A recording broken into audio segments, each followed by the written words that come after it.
गोपेश गोपिका कांता नमोस्तुते। तप्त कांचन गौरांगी राधे वृंदावनेश्वरी वृषभानुसुते देवी प्रणमामि हरिप्रिये। श्री कृष्ण चैतन्य प्रभु नित्यानंद श्री अद्वैत गदाधर शिवसदि गौर भक्त वृंद। हरे कृष्णा कृष्णा कृष्णा हरे हरे, हरे राम राम राम हरे हरे। सबसे पहले मैं अपने गुरुदेव के श्री चरणों में अनंत कोटि दंडवत प्रणाम करती हूँ। तत्पश्चात सारे मेरे जो शिक्षक गुरु हैं उनके चरणों में भी अनंत कोटि दंडवत प्रणाम। तत्पश्चात आप सब वैष्णवों के चरणों में यथा योग्य मेरा प्रणाम। आप सबको मेरा बहुत बहुत प्रणाम। पहले जो हमारा टॉपिक था कि हम कौन है, तो हमने जाना कि हम ये शरीर नहीं आत्मा है।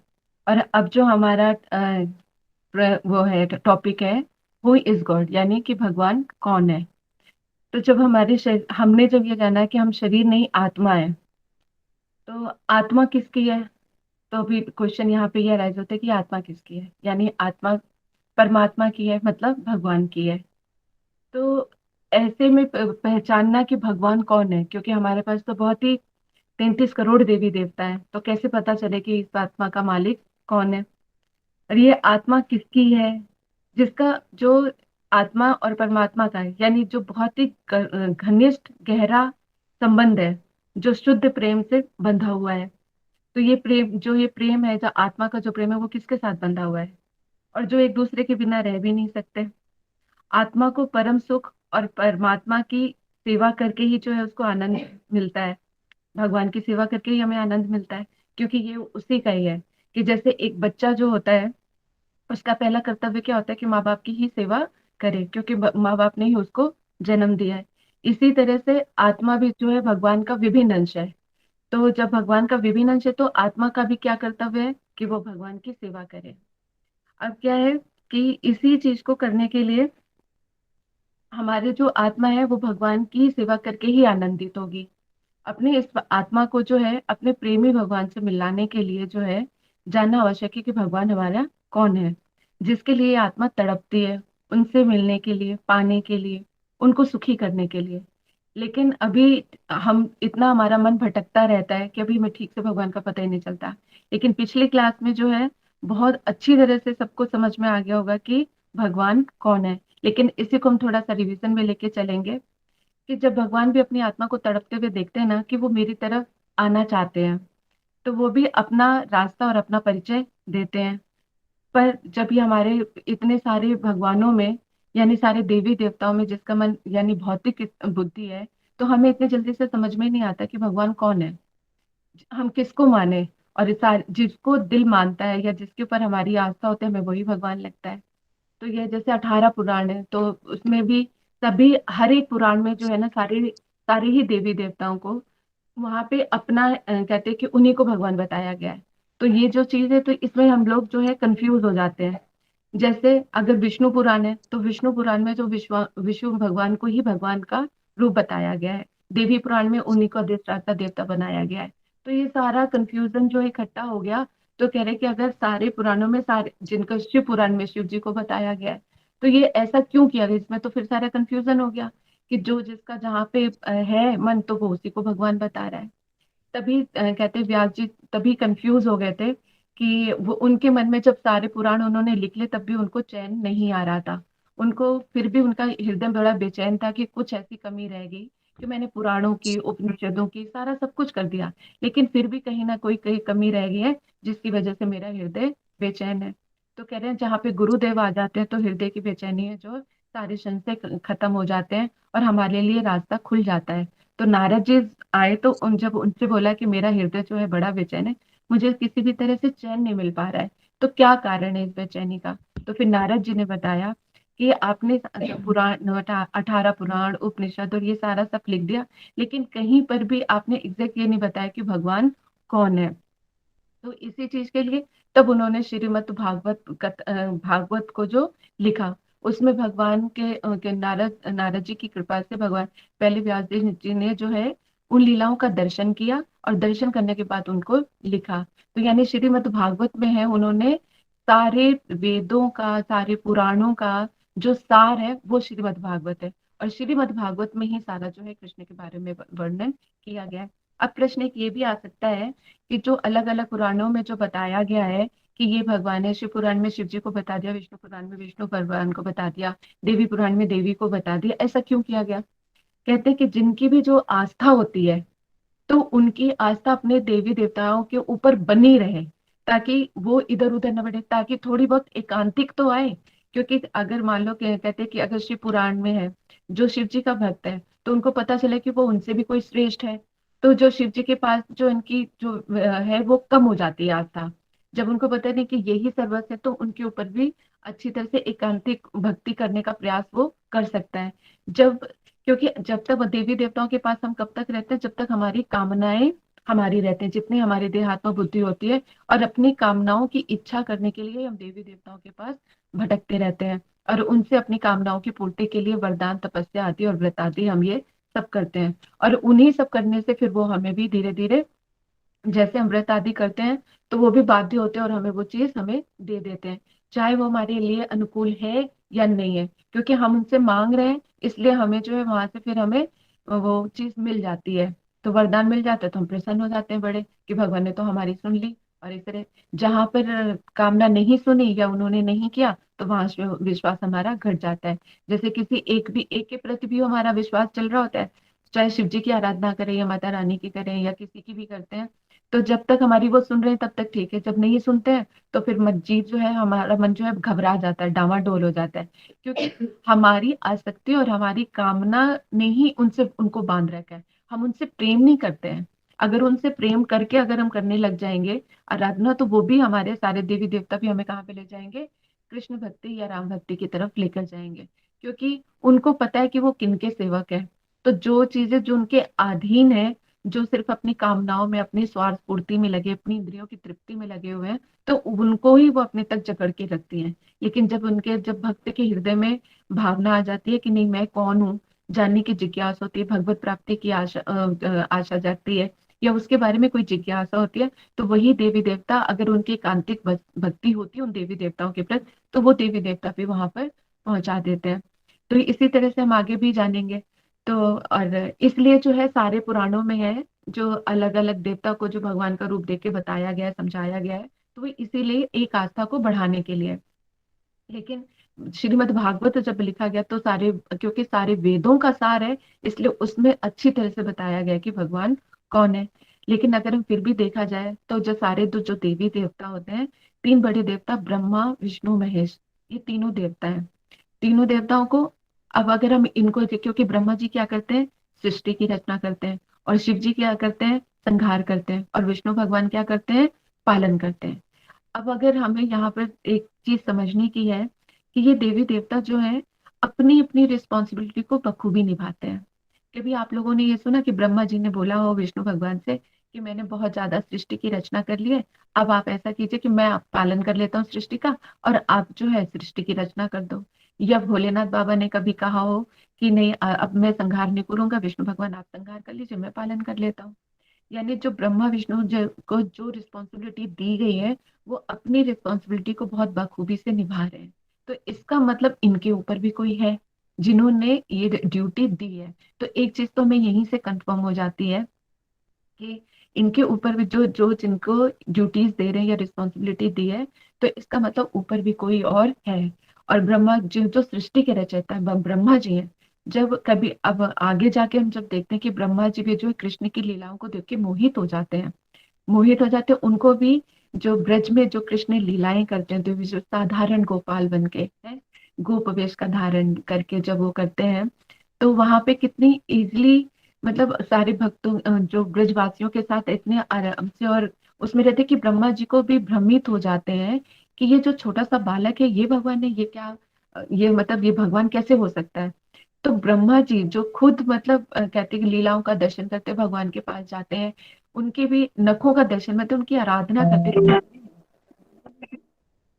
भगवान का, भगवान के बारे में जो जानते हैं, उनसे तो हम कितने कहीं नीचे हैं। जब वो भ्रमित हो जाते हैं और वो भगवान की ही परीक्षा लेने के लिए गाय बछड़े चोरी कर लेते हैं, जब उनका अपराध बन जाता है, फिर उनका जब उनका संशय दूर होता है, ये सारी कथाएं तो आपको पता ही है, इसलिए डिटेल में जाने की जरूरत नहीं है। लेकिन यहाँ पर सिर्फ इसलिए बता रहे हैं कि जब ब्रह्मा जी जैसे जो देवता है वो भ्रमित हो जाते हैं भगवान की लीलाओं को देख के, उनको समझ नहीं सकते, यानी कृष्ण की क्या करते हैं क्या नहीं करते हैं क्या क्या है, पूरी तरह से देवी देवता भी भगवान को समझ नहीं सकते, तो हमारी बुद्धि उनको कैसे समझेगी।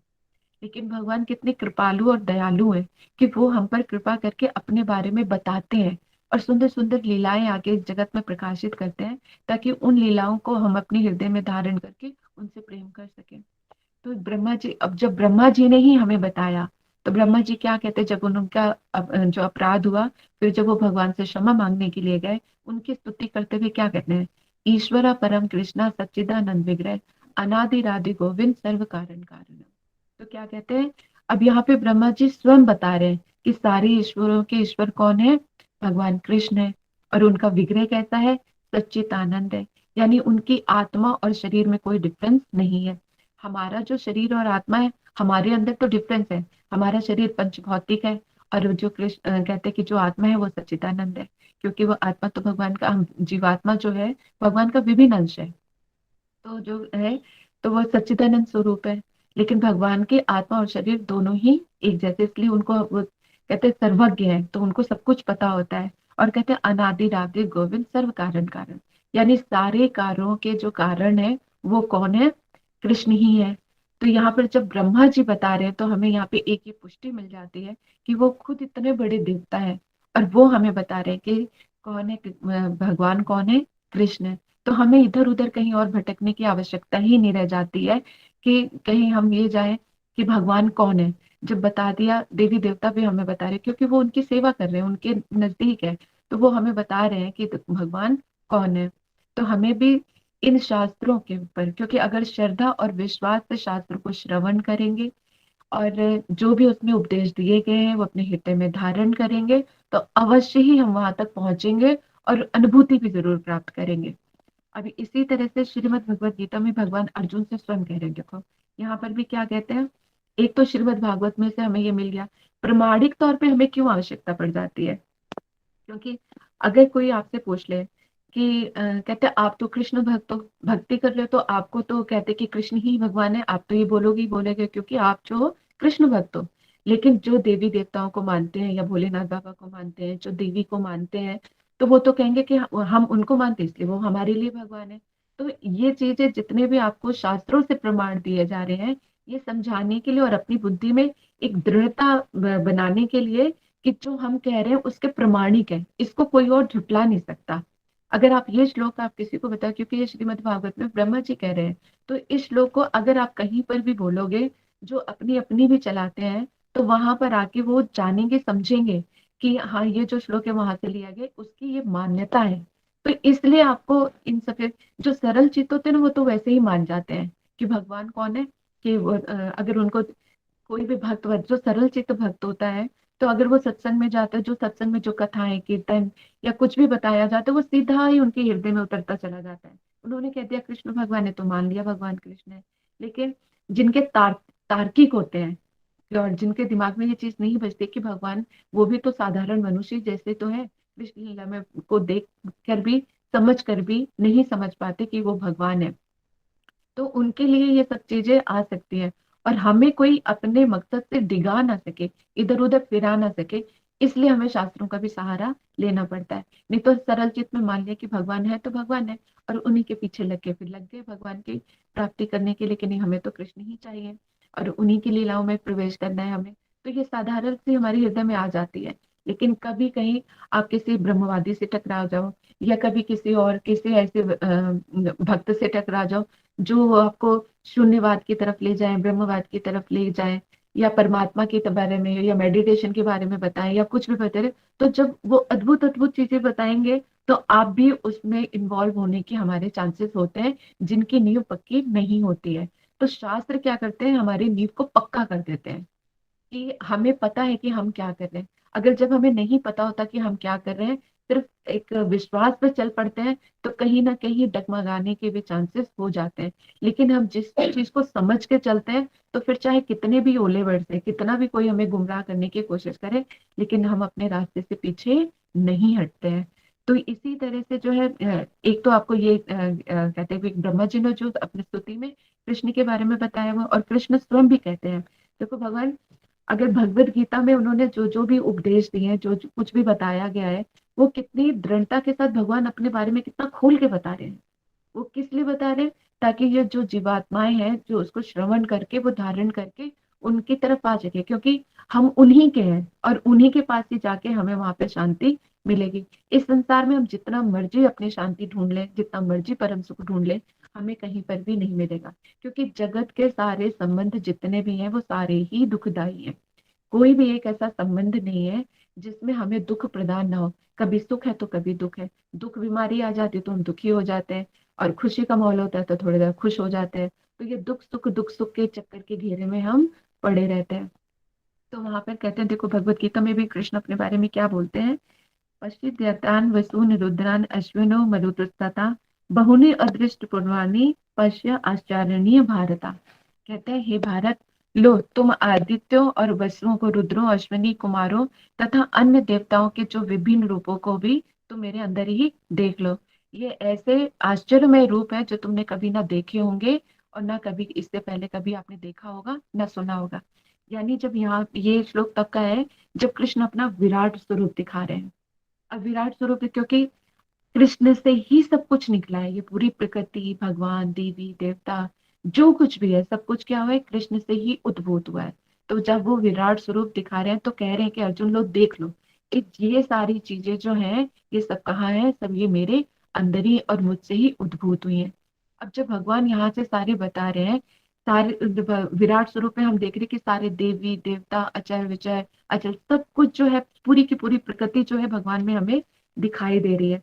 जब सब कुछ कृष्ण के अंदर ही है, तो हमें बाहर से किसी और चीज को अलग से कुछ पूजा अर्चना करने की या मांगने की आवश्यकता नहीं रह जाती। सारे देवी देवता जिनके पीछे हम भागते रहते हैं या अर्चना पूजा करते हैं, और कभी किसी एक देवता की तरफ भी हमारी मति नहीं रहती है। हमारी क्या है, भय भक्ति रहती। अगर इनको नहीं पूजेंगे तो फिर हमें ये दूसरे देवता नाराज हो जाएंगे।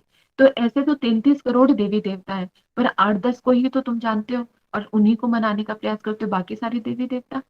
लेकिन यहाँ पर क्या है, यहाँ पे कृष्ण अपने आप को खोल के बता रहे हैं कि जब वो विराट स्वरूप दिखा रहे हैं तो उसमें दिखा रहे हैं कि सारे देवी देवता सब कुछ जो है उन्हीं के अंदर है। तो फिर अलग से किसी एक देवता से कुछ भी मांगना या उनके अपने इच्छाओं की पूर्ति के लिए जो जाना, तो फिर वो कहाँ कितना हमारे लिए कल्याणकारी है, ये आप लोग खुद ही समझ सकते हैं। तो जब अगर कृष्ण हमें डायरेक्ट अपनी तरफ खींच रहे हैं और हमें बता रहे हैं अपने बारे में, और अपनी भक्ति करने के लिए कह रहे हैं, तो हमें कहीं इधर उधर और भटकने की आवश्यकता नहीं पड़ती। पहले तो वही भगवान कर्म योग में, जैसे अभी हमने पहले पिछले क्लासेस में जाना है कि भगवान ने तो हमेशा हमें कर्म योग के लिए प्रेरित किया है। निष्काम कर्म योग, यानी निष्काम कर्म योग करते हुए अपने सारे कर्मों को भगवान के प्रति समर्पित करते हुए हमें आगे बढ़ना है। धीरे धीरे हमारी जो है चित्त शुद्धि होती जाएगी।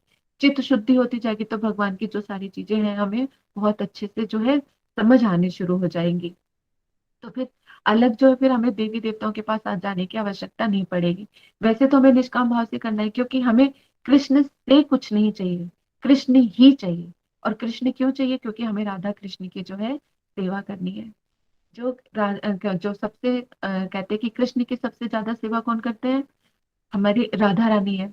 तो राधा रानी के प्रति जो हमारा, अब क्योंकि राधा रानी का जहाँ प्रवेश हो जाता है ना, वहां तो सारी चीजें ही बदल जाती हैं।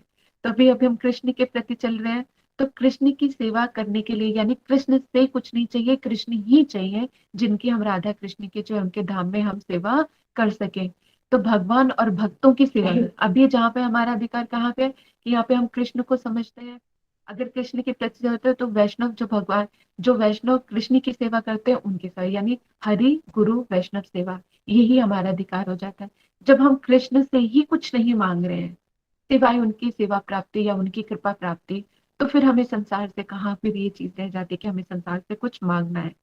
देवी देवता भी पीछे रह जाते हैं। जब हम अपने जब इस तरह की भक्ति से जब हम उसमें कृष्ण की भक्ति में जब हम लगते हैं निष्काम भाव से और उनसे कुछ नहीं मांगते हैं, तो ये धीरे धीरे हमारे घर पे भी चीजें आती हैं। जब हम कृष्ण से भी नहीं मांग रहे तो हम अपने घर घर घर जो घर परिवार के लोग हैं तो उनसे भी हमारी एक्सपेक्टेशन धीरे धीरे जो है कम हो जाती है।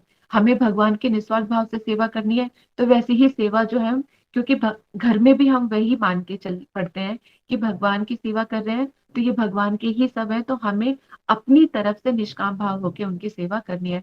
घर वाले उसका क्या एक्शन रिएक्शन देते हैं या वो क्या कहते हैं क्या नहीं कहते हैं, हमें डांटते हैं मारते हैं या ऊंचा बोलते हैं या बुरा बोलते हैं कुछ भी बोलते हैं, वो हमारे अपने प्रारब्ध है।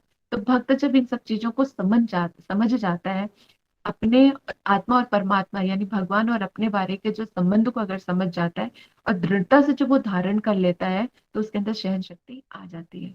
क्योंकि भगवान भी तो मदद करते हैं ना, कि जब हम वो हमारे हृदय में जब वो खुद प्रवेश करेंगे, भक्ति का अगर जरा सा भी अंश जाएगा तो हमारा जो चित्त है निर्मल होने लग जाएगा। तो फिर हमें इन सब चीजों की तरफ हमारा ध्यान भी नहीं जाएगा, मन भी नहीं भटकेगा, दूसरों के दोष भी नहीं नजर आएंगे। तो और हमें क्या अपने ही दोष नजर आएंगे। अपने दोष जितनी जल्दी खत्म होंगे तो उतनी ही हमारी प्रीति जो है हरि गुरु वैष्णव के चरणों में बढ़ती जाएगी।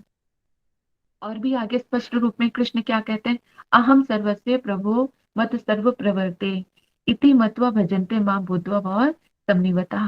तो कहते हैं मैं समस्त आध्यात्मिक और जगतों जगतों का कारण हूँ। यानी जितने कह रहे हैं कि जितना भी जो आध्यात्मिक है और जितने भी ब्रह्मांड है, उन सबके मालिक कौन है, कृष्ण ही है। प्रत्येक वस्तु मुझसे ही उद्भूत हुई है। तो ये क्या है, ये सारे श्लोक ये प्रमाणित कर रहे हैं कि कृष्ण ही स्वयं भगवान है। कृष्ण स्वयं ही अपने बारे में इतना सब कुछ बता रहे हैं।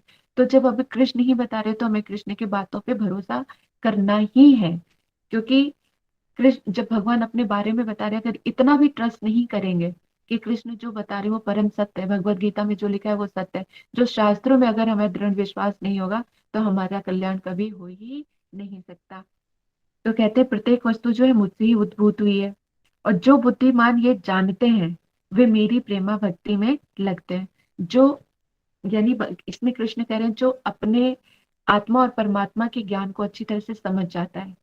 भक्त जो होता है जो मेरे यानी कृष्ण के और भक्त के अपने आपसी संबंध को जब वो समझ जाता है, तो वो क्या कहता है, वो मेरी प्रेम भक्ति में लग जाते हैं। यानी कृष्ण से प्रेम सेवा की अभिलाषा में जो भक्त है अपना सर्वस्व लगा देता है तथा हृदय में पूरी तरह से मेरी पूजा में तत्पर हो जाता है। यानी तन मन धन तीनों तरह से वो जो है अगर इस संबंध को अच्छी तरह से समझ जाता है कि भगवान और जीवात्माओं में क्या संबंध है और भगवान कौन है, अगर जब उसको ये चीज समझ में आ जाती है तो कुछ और चीज पाने के लिए रही नहीं जाती है। क्योंकि अब अगर हम यहाँ से जाएंगे तो कहाँ जाएंगे, ये संसार में तो निश्चित है, जीवन है तो मृत्यु भी है। तो एक दिन तो हमें मरना ही है और मर के यहाँ से जाएंगे ही। हमें अपना घर परिवार संसार ये सब कुछ ही छोड़ना पड़ेगा। ऐसा तो, और वो कब छोड़ना पड़ेगा ये भी कोई निश्चित नहीं है। कल भी हो सकता है, आज भी हो सकता है, अगला एक सेकंड भी हो सकता है, और 10-20 साल के बाद भी हो सकता है। तो कभी कुछ भी निश्चित नहीं है कि कब हमें ना जाना पड़ जाए। जब हमें पता ही है कि जाना ही है, तो ऐसी जगत में हम जाने जहां से हमें दोबारा कभी ये आवागमन करना ही ना पड़े। तो जैसे पहले भी बताया कि ये क्या है, जेल खाना है। इस जेल खाने से जितनी जल्दी हम छूटेंगे उतना ज्यादा अच्छा है। लेकिन जहां जाना है तो कम से कम उससे प्रीति तो कर ले। तो भगवान कृष्ण से प्रेम अगर यहाँ से हम भक्ति स्टार्ट करते हैं और हमारे हृदय में भगवान के लिए जो है कृष्ण के लिए जो प्रेम अगर आ जाता है, वो भक्ति की मधुर सुगंध अगर हमारे हृदय को कहते हैं सुगंधित कर देती है, तो ये जन्म तो हमारा सुगंधित हो ही जाता है, ये हमारा जगत भी सुगंधित हो जाता है। और क्या होता है, भगवान यहाँ पर भी और मृत्यु के बाद भी, तो यहाँ पर भी कृष्ण है और वहां पर भी कृष्ण है। तो यहाँ से जाने में हमें कष्ट नहीं होगा, क्योंकि हम किनके पास जा रहे हैं, अपने कृष्ण के पास ही जा रहे हैं। यहाँ पे भी कृष्ण के लिए रोते हैं, वहां पर भी जब जाएंगे तो कृष्ण के साथ होंगे, राधा रानी के साथ होंगे, उनके परिकरों के साथ होंगे। तो उनकी सेवा प्राप्ति करने के लिए ही ये सारा साधन भजन हम कर रहे हैं। और इन क्लासेस को भी हम इसीलिए ग्रहण कर रहे हैं कि हमें समझ आए कि भगवान कौन है, उनको कैसे पाया जा सकता है। तो अब इतने सारे श्लोक और इन सब चीजों से तो हमें ये चीजें आभास हो ही रहा है कि भगवान कौन है, और उनके धीरे धीरे हम उन चीजों को अपने हृदय को ये बार बार क्यों समझाना पड़ता है कि कहते कि भगवान कौन है, भगवान कौन है। जब निश्चित तौर पे एक मति लग जाएगी ना कि भगवान कृष्ण, कृष्ण ही भगवान है, कृष्ण ही सर्वस्व है, जब हृदय में कृष्ण ही राज करने लग जाएंगे, तो उनके प्रति जो है फिर तेजी से भागेंगे हम, है ना। तो कहते हैं, आगे भी कहते हैं कि एक जगह और श्रीमद् भागवत में कहते हैं, अहम ब्रह्म च शून्योष्ण जगत कारणम परम आत्मेश्वर उपदृष्ट स्वयं दृग विशेषण। और भगवान की, अब कहते हैं कि ये श्रीमद् भागवत में बताया, तो जैसे प्रभु जी ने बताया था कि श्रीमद् भागवत में पहले जैसे सूत गोस्वामी जी ने जो क्वेश्चन पूछे थे, चलिए पहले तो हम यही दोहरा लेते हैं कि श्रीमद् भागवत में जो सूत गोस्वामी जी से क्वेश्चन पूछे थे शौनक आदि ऋषियों ने, वो 5 प्रश्न कौन है। अनम्यूट कीजिए और बताइए कि वो 5 प्रश्न कौन थे, कौन से हैं। चलिए कौन बताएगा। हरे कृष्णा। अरे आप लोग कहाँ इतने लीन हो गए, मेरी आवाज आ रही है। हरे कृष्णा।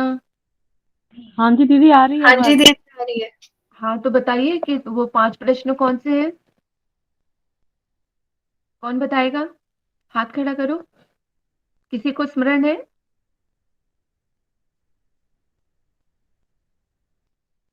किसी को नहीं याद कि वो 5 प्रश्न कौन से थे। आत्मा को शांति, हरे आत्मा का कृष्णा उद्धार मैया। कैसे हो, हाँ जी, बोलो एक एक करके बोलो। कृष्ण के बारे में जानना, आत्मा को हम्म, शांति कैसे मिले। हाँ ठीक है। और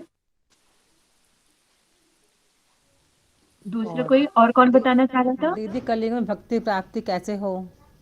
हाँ बिल्कुल ठीक है, सरलतम उपाय क्या है वो कलयुग में, वेरी गुड। और तीसरा। भगवान के चरित्र को सुनाने के लिए। Very good. और भगवान का यश क्या है? हाँ, भगवान के अन्य अवतारों की कथा। और कृष्ण के जाने के और बाद भगवान ने कहाँ पे आश्रय लिया। चलिए अनम्यूट कर। धर्म ने कहाँ पे स्थान लिया कृष्ण की धराधाम से बिल्कुल जाने के बाद। बिल्कुल। तो अब जैसे अभी तक आप लोग, अब म्यूट म्यूट कर दीजिए अब आप लोग। अब जैसे ये प्रश्न जो हमने सूत गोस्वामी जी से जो है शौनक आदि ऋषियों ने पूछे थे, अब जो है अगर यही प्रश्न सरलतम भाव में उन्होंने तो जिस तरह से जो दिया, एक वो बहुत अलग से विस्तार है। अगर सिंपल हम शब्दों में पूछा जाए तो इन्हीं प्रश्नों के उत्तर अब आप लोगों को देना है। कि जैसे कि आत्मा को बताओ शांति कैसे मिलेगी, बताओ कौन बताएगा। अभी तक जितना भी आप लोगों ने क्लासेस में पिछला जो सुना है उसके आधार पे बताना है। जो भागवत में बताया है, क्या बताया है, उनकी तरफ आपने नहीं जाना। एक सरल सरल चित्त से आप बताइए कि आप लोगों को कितनी ये चीज समझ आई है कि आत्मा को शांति कैसे मिलेगी, कौन बताएगा। कृष्ण भक्ति से। हरे कृष्ण दीदी।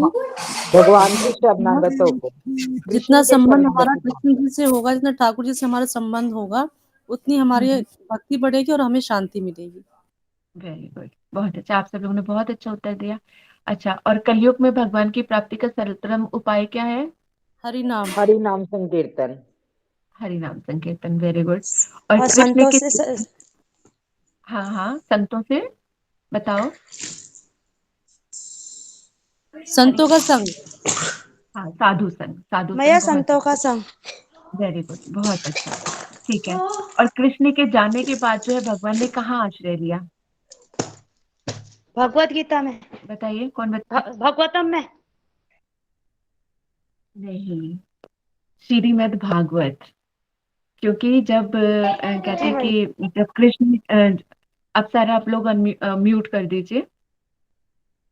जो कहते हैं कि जब कहते हैं कि धरातल, जब भगवान की सारी लीलाएं समाप्त हो गई, और जब उनका यहाँ से जाने का टाइम आया, अंतर्धान लीला करने का टाइम आया, तो जो है उद्धव जी ने जाके पूछा कि हे कृष्ण, तुम छोड़ के चले जाओगे तो मैं कैसे तुम्हारे बिना रहूंगा। तो उन्होंने मतलब उद्धव जी से जो कृष्ण का संवाद है वो बहुत सुंदर है, मतलब उसमें बहुत अच्छे अच्छे प्रश्न उद्धव जी ने पूछे और कृष्ण ने बहुत सुंदर सुंदर उनके उत्तर भी दिए। तो लेकिन जब लास्ट में, जब जाने से पहले तो कृष्ण ने जो है अपने आप को जो है आश्रय श्रीमद् भागवत कथा में लिया। तभी श्रीमद् भागवत को स्वयं कृष्ण भी कहा जा कहते हैं कि वो श्रीमद् भागवत एक कोई पुराण नहीं है, स्वयं साक्षात कृष्ण है। तो उन्होंने जो आश्रय लिया वो कहाँ लिया, श्रीमद् भागवत कथा में ही लिया। यानी अगर हम कोई भी चीज अगर नहीं पढ़ पाते, या इतने वेद पुराण इतने सब कुछ हम इधर उधर नहीं, कुछ भी हमारे इतना, क्योंकि हमारे अंदर सामर्थ्य नहीं है कि हम वेदों के वचनों को समझ सके, उनको अच्छी तरह से जान सके और उसमें क्या लिखा है, इतना हमारा सामर्थ्य नहीं, ना तो उतनी बुद्धि है और ना ही हम उनको ठीक ढंग से समझ सकते हैं। क्योंकि हर एक अक्षर जो होता है वेद और कहते हैं कि शास्त्रों का, वो बड़ा ही कहते हैं कि विचित्र होता है। जितनी बार आप पढ़ोगे ना उसका उतना ही, उतनी बार ही उसका अलग अलग अलग आपको मीनिंग उसके लगते हैं। क्योंकि जो हृदय में भगवान कौन किस तरीके से पढ़ रहा है, तो वो भी उसके हृदय में किस तरह की स्फूर्ति होती है, वो भी एक अलग ही होता है। तो हमारा सामर्थ्य नहीं है कि हम उन सब चीजों को समझ सकें। इसलिए संसार में जो है ये दीदी, ये वीडियो किसने ऑन किया हुआ है? थोड़ा सा डिस्ट्रैक्शन हो रही है, तो इसको बंद कर लीजिए प्लीज। हाँ, तो इसलिए जो है कहते हैं कि कहाँ पर थे, कि हाँ कहाँ पर थे, वो एक तो माइंड से निकल गया। कि भगवान ने जो है श्रीमद् भागवत में ही आश्रय लिया। तो उनके जो भी सारी चीजें हैं, तो भगवान ने कहते हैं कि इसलिए जो है श्रीमद् भागवत को ही क्या कहा गया है, स्वयं साक्षात कृष्ण कहा गया है। तो हमारा इतना सामर्थ्य नहीं कि हम वेदों को पढ़ सके, उनको समझ सके। तो अगर सिर्फ हम श्रीमद् भागवत भी एक अच्छी तरह से पढ़ते हैं, और ये कहाँ पढ़ना पड़ेगा, वैष्णव यानी साधु संघ में हमें पढ़ना पड़ेगा। तभी जो एग्जैक्ट मीनिंग होता है, जो उसका जो अर्थ निकाला जाता है, तो वो हमें साधु संघ के अंडर में रह के ही, पढ़ के ही हमें पता चलेगा कि श्रीमद् भागवत का क्या है। वो तभी हमारी हृदय में भी वो चीजें स्फुरित होंगी और उस चीज को हम समझ पाएंगे। क्योंकि भगवान की सारी चीजों को समझना हमारे बस की बात नहीं है। साधु संघ में रहकर ही जो है हम समझ सकते हैं। और इसी तरह से क्या है, आगे चैतन्य चरितमृत में भी कहते हैं। अभी तक हम ये श्लोक इसीलिए कर रहे हैं कि जहाँ पर ये पुष्टि हो रही है कि कृष्ण ही स्वयं भगवान है। तो चैतन्य चरितमृत में भी कहते हैं, ब्रह्मतार अंग कांति निर्विशेष प्रकाशो, सूर्य जैन चर्म चक्षु ज्योतिर्मय भासे। श्री कृष्ण भगवान की चरम सीमा है, यहाँ पे चैतन्य चरितमृत में बताया जा रहा है। तो इसके आगे कुछ और भी हमें समझने की आवश्यकता नहीं रह जाती, कि कृष्ण ही भगवत्ता की वो चरम सीमा है।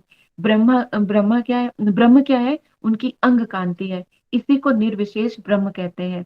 जैसे साधारण लोग अपनी चर्मक्षुओं से जो है सूर्य को ना देखकर सूर्य के प्रकाश को देखते हैं। अब यहाँ पर एक चीज क्या बता रहे हैं, कि जैसे जो दो भक्त हैं, एक जो है 4-5 बजे उठता है और एक जो है 10 बजे के करीब उठता है।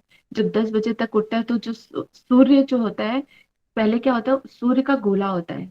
जब सुबह आप 4-5 बजे उठोगे ना, तो सूर्य का गोला बिल्कुल दिखाई देता है। आप आंख से आंख मिला के सूर्य देवता के दर्शन आप कर सकते हो, उनको दिखाई, आपको दिखाई देगा।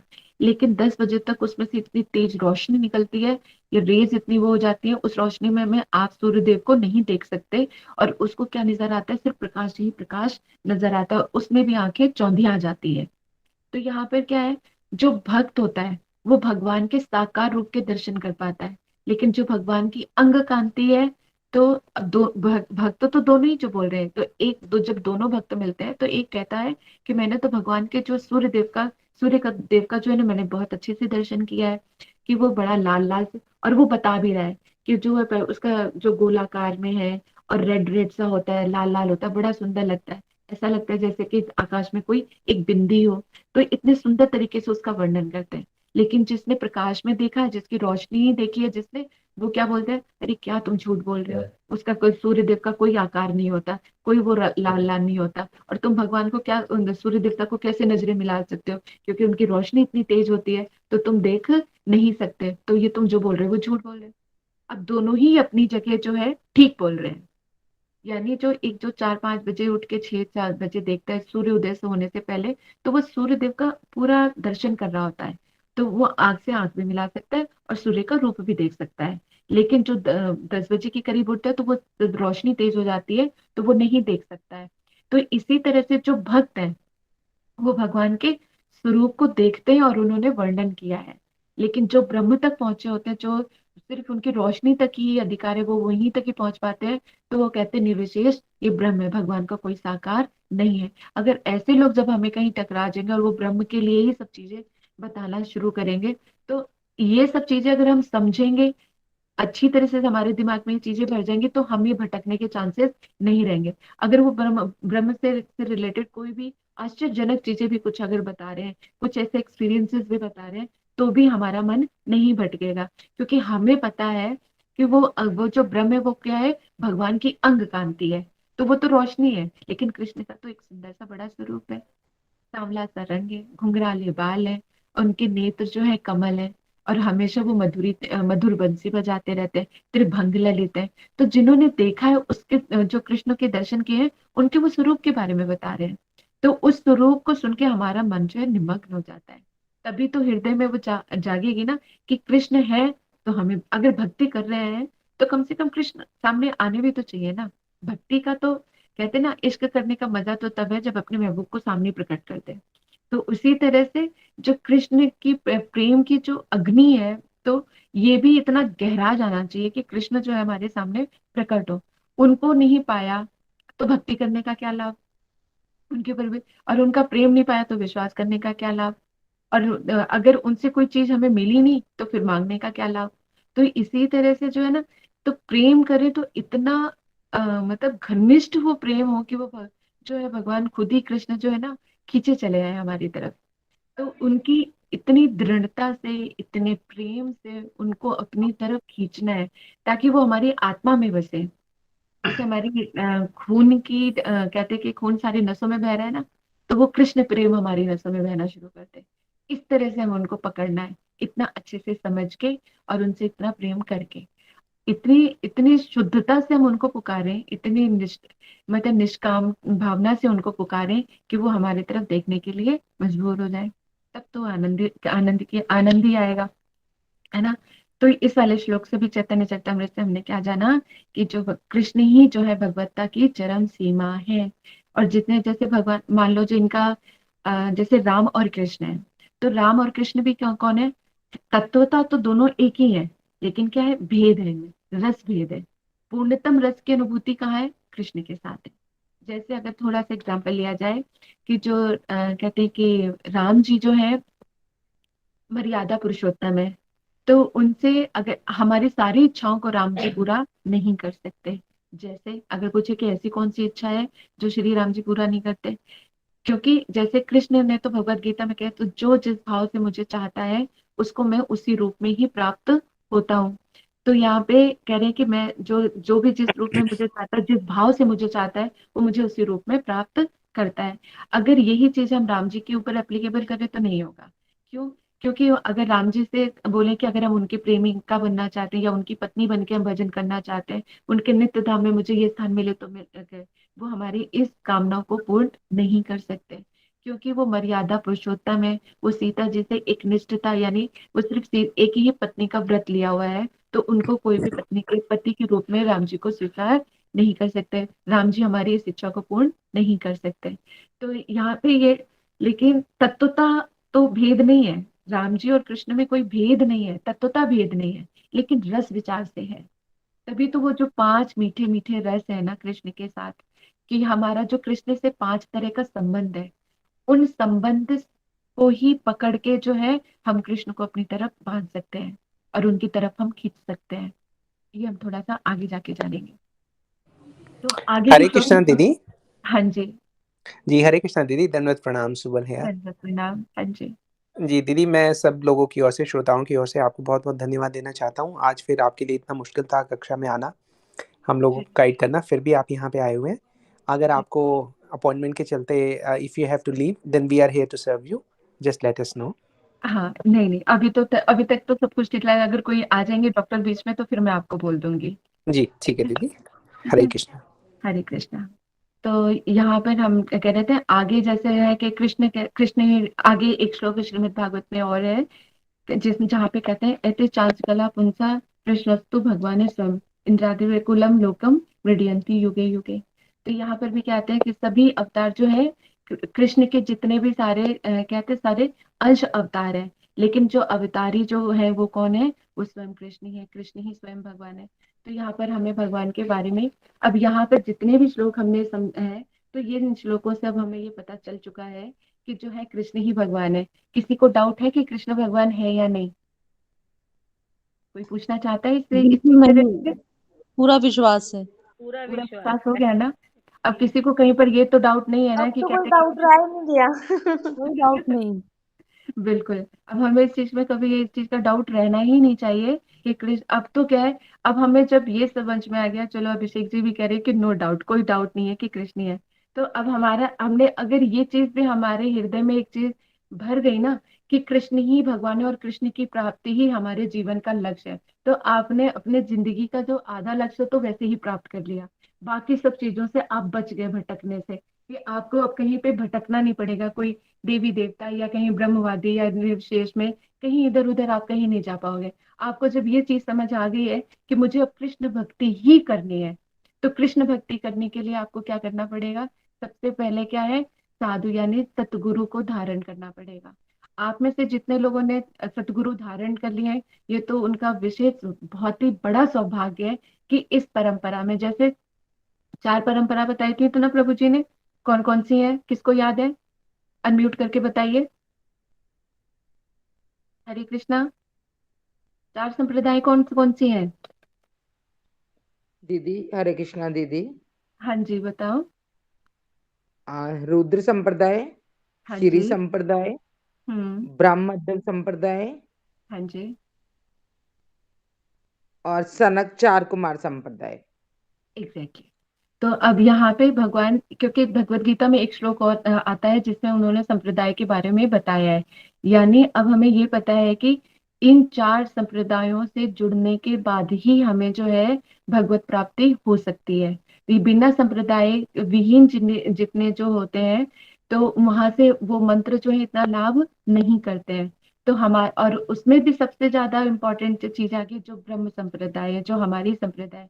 क्योंकि इस ब्रह्म गौड़ीय संप्रदाय के में ही चैतन्य महाप्रभु जो है, स्वयं कृष्ण चैतन्य महाप्रभु के रूप में आए और उन्होंने इस संप्रदाय को ग्रहण किया। तो उसी धारा से हम लोग जुड़े हुए हैं। तो अब हमारी जो दूसरी खोज है कि हमें सतगुरु कहाँ मिलने चाहिए, हमें कहाँ जाना है, वो चीज भी खत्म हो गई। यानी हमने 2 लक्ष्यों को तो आज प्राप्त कर लिया, कि पहला कि भगवान कौन है वो चीज समझ में आ गई, किसकी भक्ति करनी है, कृष्ण भक्ति करनी है। क्योंकि बाकी सारी भक्ति करके हम कहाँ पहुंचेंगे कुछ नहीं पता, लेकिन जो सर्वोच्च भक्ति है वो कृष्ण भक्ति है, और कृष्ण भक्ति ही करके हमें उनके धाम यानी उनकी कृष्ण की सेवा प्राप्ति हमें करनी है। दूसरा कि हम कहाँ जाएं, किसको बनाए सतगुरु, कहाँ से हम ग्रहण करें, तो ये चीज भी कहते हैं, इस चीज से भी हम दूर हो गए कि हमें इधर उधर कहीं ढूंढने की आवश्यकता नहीं पड़ेगी। हम ब्रह्म गौड़ीय संप्रदाय से हैं, आप लोग उन्हीं के अनुगत्य में ही ये कथा श्रवण सब लोग कर रहे हैं। तो जितने आप लोगों के बहुत ही परम सौभाग्यशाली हो कि आप लोग शुद्ध भक्ति की धारा से आप लोग जुड़े हुए हो, जहाँ पे आपको सिर्फ भगवान से शुद्ध प्रेम करना ही सिखाया जा रहा है। वहां से कुछ मांगने की, अपनी इंद्रियों की तृप्ति की अभिलाषा के लिए कुछ भी ऐसा नहीं बताया जा रहा कि जो, कि अगर आपका काम नहीं चल रहा है तो आप मंत्र जाप करो, या बच्चों की पढ़ाई नहीं ठीक से हो रही तो ये कर लो, दुख बीमारी से दूर करोगे।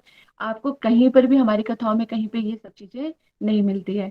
क्या सिर्फ बताए जाते, उस शुद्ध प्रेमा भक्ति के बारे में ही बताया जाता है, जहां से कृष्ण जो हमारी तरफ खींचते हुए चले जाएं।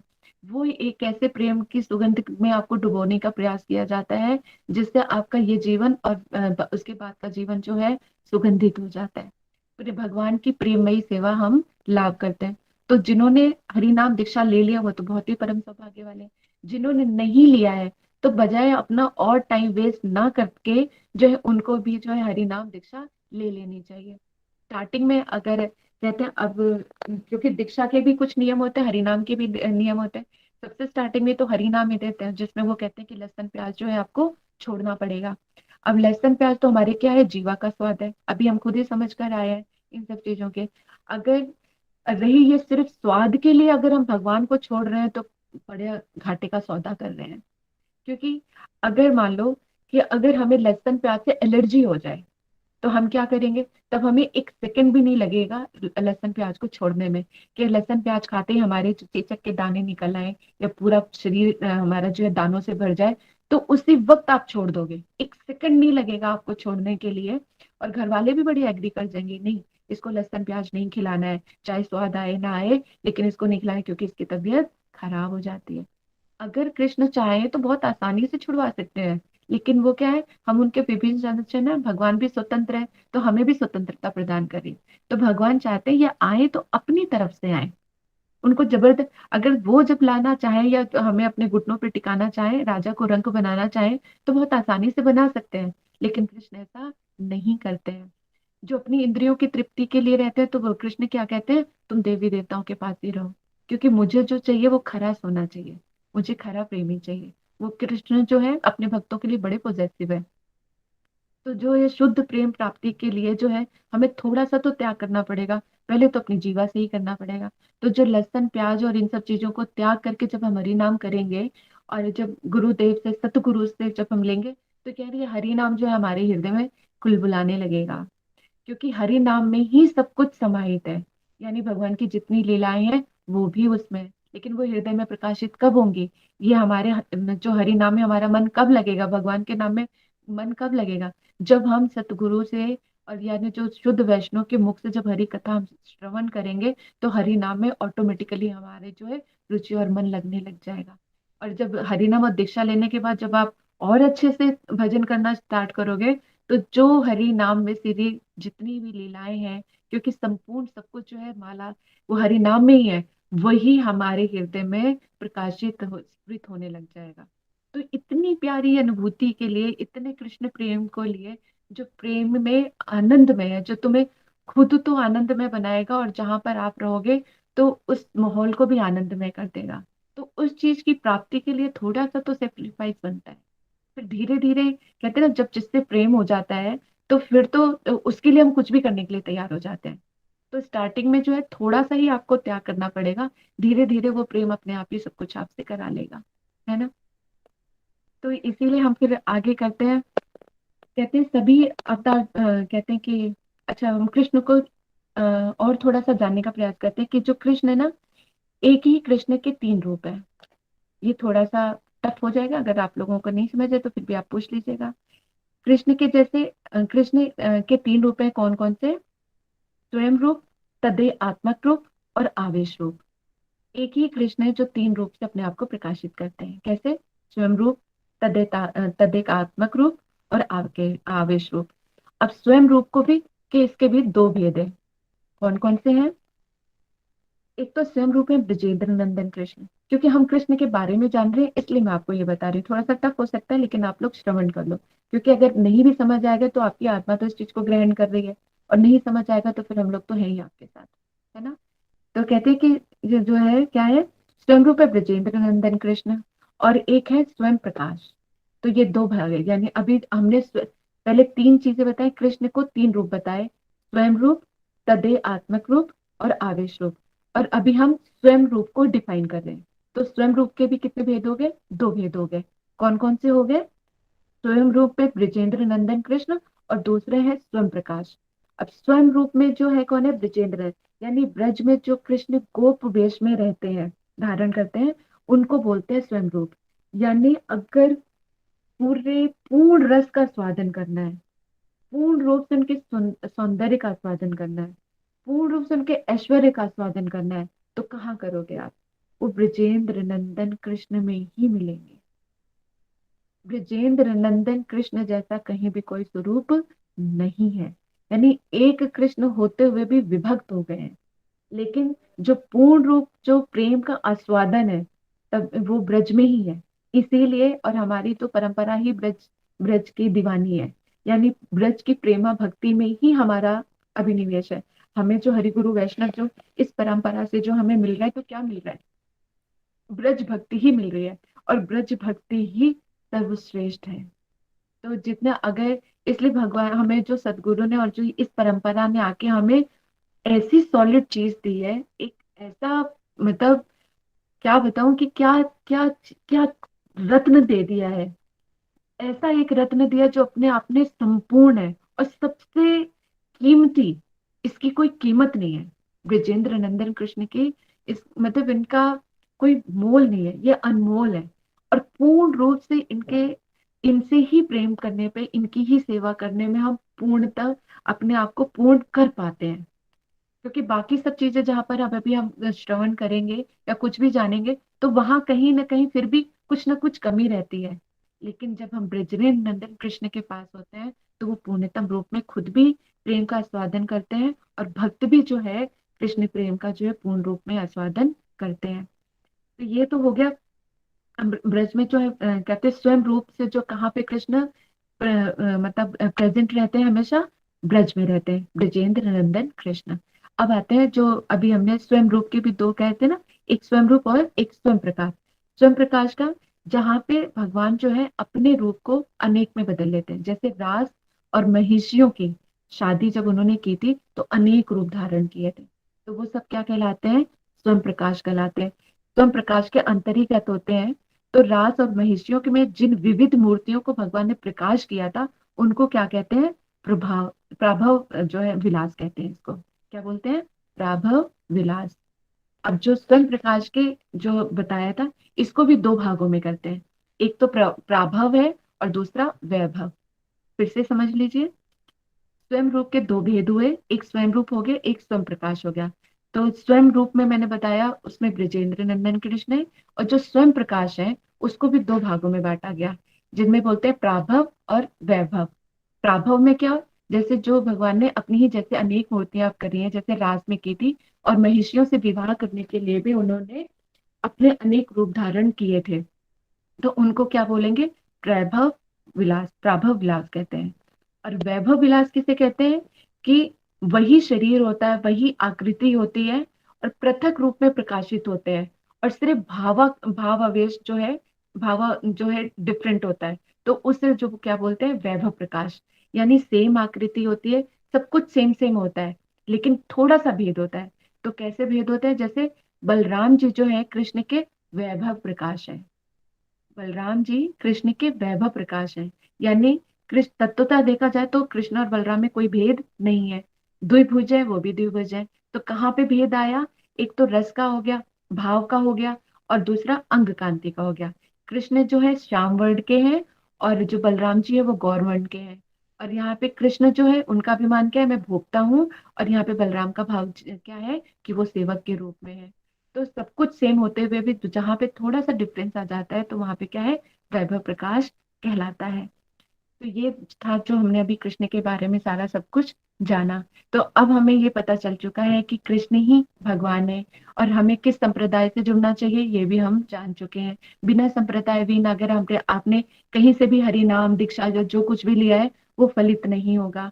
और सबसे बड़ी बात है, चलो अगर हम फिर भी अपने संप्रदाय के भी अगर हम नहीं भी इतना अगर उनको अच्छी तरह से गाएं, गुणगान गाएं, तो सबसे जो एक चीज मोस्ट इम्पोर्टेंट आ जाती है क्या? कि चैतन्य महाप्रभु जो स्वयं कृष्ण है, तो जिस संप्रदाय का वो आश्रय ले रहे हैं तो फिर हम क्यों नहीं लेंगे? उनके भक्त हैं, उनकी भक्ति करनी है, तो जहां जहां कृष्ण चलेंगे वहां वहां तो हम भी चलेंगे। तो जहां जहां पे हमारे हरि गुरु वैष्णव चलेंगे उनके पीछे पीछे हम भी चलेंगे। तो हमें अपने हृदय में दृढ़ता के साथ शास्त्रों के वचनों पे पूर्ण रूप से विश्वास करके, और धीरे धीरे जो है स्टेप बाय स्टेप जो है हमें भक्ति की तरफ आगे बढ़ना है। तो साधु संग तो आप लोगों को मिल ही रहा है, और जो है कहते हैं सतगुरु को प्राप्त करना, बिना सतगुरु के आपका भजन स्टार्ट नहीं हो पाएगा। तो भजन स्टार्ट करने के लिए, और कईयों के एक बार प्रश्न होते हैं कि हमने तो कहीं और से हरि नाम ले रखा है, कहीं और से दीक्षा ले रखी है, तो हम दोबारा गुरु नहीं बना सकते। ऐसे कहते ऐसे तो कक्षाएं हमें बहुत मिलते हैं। तो ये सारे शिक्षक गुरु के रूप में हम उन सब चीजों को ग्रहण कर सकते हैं, लेकिन सतगुरु तो एक ही होता है जो सत्य से हमें मिला देता है, जिसको उसके बाद हमें कुछ भी पाने की आवश्यकता रह ही नहीं जाती। यानी एक पढ़ाई का एक एंड आ जाता है ना, जिसके बाद कोई पढ़ाई नहीं है। तो इसी तरह से जो है सतगुरु वो एक एंड डेस्टिनेशन है, कि सतगुरु के पास पहुंचने के बाद कभी हमें कहीं और जाने की आवश्यकता रह ही नहीं जाती है। सारी इच्छाएं, सारी क्वेरीज जो कुछ भी है, सारा का सारा समाधान जो है हमें वहीं पे मिल जाता है। और सतगुरु जो है क्योंकि सतगुरु के भगवान की अनुभूति, क्योंकि भगवान ने सतगुरु के लक्षण भी बताए हैं कि क्या सतगुरु में क्या होने चाहिए। तो इन सब चीजों को भी समझते हैं, जानते हैं। आगे आप लोग इन सब चीजों के बारे में भी जानेंगे कि सदगुरु के क्या लक्षण हो चाहिए, वो क्या है। लेकिन फिर भी, लेकिन पहले ऑलरेडी आप लोग इस संप्रदाय से जुड़ चुके हैं, क्योंकि भगवान ने कितने सारे, कितने करोड़ लोग हैं यहाँ पर। और हम लोग जब मैसेज भेजते हैं तो कितने लोगों के पास ऑन होता होगा, लेकिन उसमें से कितने लोग हैं जो इस चीज से जुड़ पाते होंगे?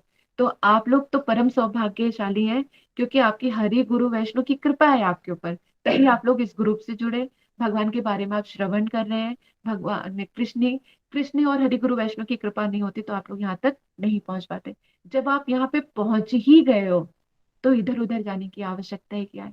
इतनी दृढ़ता से आप पकड़ो कृष्ण को कि वो अपना दामन चाहकर भी हमसे छुड़ा ना पाए। पहली बात तो वो छुड़ाना ही नहीं चाहते, और हम ना वो छुड़ाना चाहते हैं और ना हम छोड़ना चाहते हैं। तो इन्हीं शब्दों को लेकर के मैं अपनी कथा को आज जो है यहाँ पे विराम देती हूँ। और यदि आपको कोई प्रश्न है तो आप लोग पूछ सकते हैं। वांछा कल्पतरुश्च कृपा सिंधु एवं पतितानां पावनेभ्यो वैष्णवभ्यो नमो नमः। यदि अब इस चीज से कोई भी रिलेटेड आप लोगों के कोई प्रश्न है या कुछ है तो आप लोग पूछ सकते हो।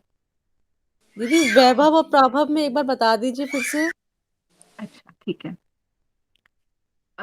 जैसे आपको बताया था कि जो कृष्ण के जो स्वयं रूप के दो भेद बताए थे, स्वयं रूप का बता दिया तो स्वयं प्रकाश जो है उनके भी दो भेद बताए, एक प्राभव एक वैभव। प्राभव में जो होते हैं कृष्ण की ही मूर्तियां होती हैं। यानी जैसे रास में तो कृष्ण एक थे, लेकिन जब अनंत कोटि गोपियां थी तो उन्होंने क्या किया, जब गोपियों की इच्छाओं को जानकर जो है अपने अनेक रूप प्रकट किए थे। तो उन मूर्तियों को जो उनको जो प्रकाशित किए थे तो उनको क्या कहते हैं, प्राभव विलास कहते हैं उनको। और एक वैभव विलास होता है, वैभव विलास में होता है कि भगवान, क्योंकि कृष्ण उन जो रास में जितने भी कृष्ण की मूर्तियां प्रकट हुई थी उनमें कोई भेद नहीं था। जैसे कृष्ण दिख रहे थे तो वैसे ही सारे कृष्ण एक जैसे ही दिख रहे थे। ठीक है, ये क्लियर हुआ कि जो प्राभव विलास में जो होता है भगवान अपनी ही जैसी मूर्तियों का प्रकाश करते हैं, जिसमें देखने में आपको बिल्कुल भी चेंज नहीं आएगा। जैसे एक कृष्ण वैसे ही सारे के सारे कृष्ण भी सेम एक जैसे ही लगते हैं। लेकिन वैभव विलास में क्या होता है कि शरीर होता है, आकृति भी वैसी होती है, यानी एक मीडियम शरीर हो गया, और भगवान का जो है आकृति भी वैसी, दो भुज है, एक नाक है, दो आंखें हैं, इस तरह से रहता है। और लेकिन थोड़ा सा भेद होता है, तो जिसमें थोड़ा सा भेद होता है वो वैभव विलास कहलाते हैं। तो उस वैभव विलास का एग्जाम्पल दिया गया है बलराम जी। जैसे बलराम जी और कृष्ण में तत्वता भी कोई भी भेद नहीं है, लेकिन और क्या है, वो भी द्विभुज है। तो जहां पे भेद कहाँ पर आया, भेद है जो बलराम जी हैं वो गोरे हैं। यानी कृष्ण और बलराम में कोई तत्वता भेद नहीं है, लेकिन भेद कहाँ पर दिखा रहे हैं कि उनके रंग में भेद है। तो कृष्ण जो है श्याम वर्ण के हैं और बलराम जी जो है गौर वर्ण के हैं, और इनके भावों में भी फर्क है। तो यहाँ पे कहते बलराम जी का क्या वो है कि ये मेरा छोटा भाई है, भाव का भी इसमें फर्क है। और वो सेवक के रूप में भी मानते हैं, और कृष्ण तो स्वयं भोगता है और वो छोटे भाई का अभिमान है वहां पर। तो कुछ जो थोड़ा सा डिफरेंस आ जाता है तो उनको बोलते हैं वैभव विलास। क्लियर हो गया? जी जी दीदी जी। हरे कृष्णा दीदी। हाँ। हाँ जी सर। हाँ जी दीदी पूछिए। हाँ दीदी, हमें सदगुरु की प्राप्ति कैसे हो सकती है? दीदी वही तो मैं आपको समझा रही हूँ कि आप लोग इस परंपरा में तो आ चुके हो। तो जो हमारी, हाँ, हाँ पूछो। जो नहीं, सदगुरु की हाँ। मेरा प्रश्न था कि हमें कहाँ मिलेंगे सदगुरु, कैसे पता चलेगा कि इनसे नाम दीक्षा लेनी चाहिए? कई बार तो बोलते हैं ना कई लोग कि हमारे बिल- हमने इनसे हरि नाम लिया, हमने इनसे हरि हाँ, नाम लिया। इसीलिए तो दीदी आप लोग जहाँ हाँ। पर जिस ग्रुप से जुड़े हो ना, तो सारी चीजें भगवान ने आपको एक ही थाली में सब कुछ सजा के भेज दिया है। तो आपको सतगुरु भी कहीं ढूंढने की आवश्यकता नहीं पड़ेगी, क्योंकि हम लोग जो ये ग्रुप हम जो ये चल रहे हैं, जो आपको शुद्ध भक्ति की धारा में जो जिस ग्रुप से आप जुड़े हो, ये ग्रुप ही ब्रह्म गौड़ीय संप्रदाय से जुड़ा हुआ है। तो जो हमारे जो अभी हरिगुरु वैष्णव हैं हमारे, उन्हीं वैष्णव से आप लोग हरि नाम दीक्षा लेके आप अपने भजन को आगे कंटिन्यू कर सकते हो। क्योंकि इसी ब्रह्म गौड़ी संप्रदाय में चैतन्य महाप्रभु भी आए हैं। तो ये इस संप्रदाय से जुड़ी हुई है, चैतन्य महाप्रभु से जुड़ी हुई है। तो आपको कहीं इधर उधर कहीं जाने के भगवान ने कृष्ण ने ऑलरेडी आपको ढूंढना ना पड़े, इसलिए आपको इस ग्रुप में ही ऐड करवा दिया है कि जहाँ से वो शुद्ध भक्ति की धारा चले। आपसे उनको खास प्रेम होगा, तभी तो उन्होंने आपको यहाँ पे एक थाली में सारा सब कुछ परोस के दे दिया कि सलोनी को जो कुछ भी चाहिए होगा सब कुछ यहाँ पे हाजिर है। सदगुरु चाहिए तो सदगुरु भी है, संप्रदाय से भी जुड़े हुए हैं। तो जब जैसे हमारी परिक्रमाएं भी जाती हैं, दर्शन कराने के लिए भी जाते हैं, समय समय पर हम आप लोगों को इंटीमेट करेंगे और बुलाएंगे भी। तो जब अगर आपकी लेने की इच्छा है तो आप पर्सनली हमें कॉल कर सकते हो, हम पर्सनली आपको बता सकते हैं, फिर हम एक आपको पर्टिकुलर जगह पे ले जाएंगे, सदगुरु से मिला देंगे। तो जहां पर आप लेना, तो जब आप कथा श्रवण करोगे, वैष्णव को सुनोगे, तो फिर आप जिनके जिनके साथ हृदय आपका मिले तो आप उनसे हरि नाम दीक्षा ले सकते हो। जी जी दीदी। ठीक है। और किसी का कोई प्रश्न?